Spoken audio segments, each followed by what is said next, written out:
Well, in US, there are about 5 million people have Alzheimer's disease, and that population going to continue to grow because the strongest risk factor for getting Alzheimer's disease is age. So the older you get, the more likely you get Alzheimer's disease. And as we know, the people all live longer because of the improvement of healthcare, and that sort of further increase the population of people who are at the risk for Alzheimer's disease. So this is a growing population. I think the prediction is that by 2050, there are probably going to be 10 to 15 million people, double or triple the population of Alzheimer's patients. There are a couple of things that are known how diabetes increases risk for Alzheimer's disease. One of them is that people who have diabetes typically have vascular conditions. So that will limit the blood flow or blood supply to the brain. And as you know, the blood is essential for providing glucose and oxygen and these things that brain depends on. And if there's a reduced blood supply to the brain, then you increase the risk for neurodegenerative diseases, for example, Alzheimer's disease. This new research is about connecting some dots.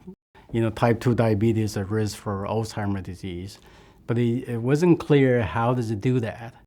So type 2 diabetes is typically adult onset, and these people typically they produce the right amount of insulin, but it's a sensitivity, so to say, to insulin that's reduced. So the what we call the insulin receptor, it does not know how to signal this. So what you do is you can also give them more insulin, so that with just because of the abundance of insulin, to slightly increase the sensitivity of insulin. So type 3 diabetes is not a medical term yet, meaning the doctor does not tell or label certain patients have type 3 diabetes. But it's a research term, and what it refers is that the brain insulin utilization or signaling is not functioning. So these preclinical studies, such as the one we just conducted, help to understand how insulin helps the brain. So those three things I said about the type 2 diabetes and risk factor for Alzheimer's disease, ApoE4, and insulin therapy in Alzheimer's disease, are really the question, sort of fundamental question we try to understand and try to connect them together. This new research is about connecting some dots. Type 2 diabetes is a risk for Alzheimer's disease, but it wasn't clear how does it do that. And so we basically combine that with some genetic risk factor. Do they synergize and interact with one another? And the strongest genetic risk factor that we study is called ApoE.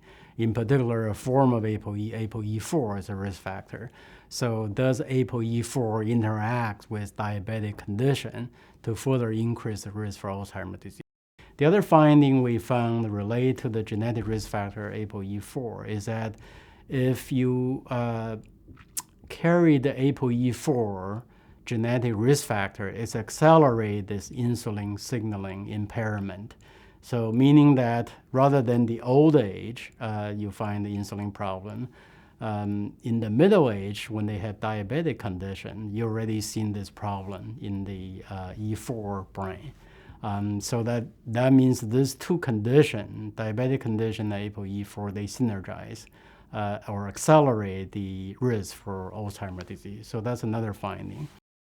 And then the thirdly, the finding was really at what we call the molecular level. In terms of mechanism, how does the ApoE4 impair insulin signaling, and how does this relate to diabetic condition?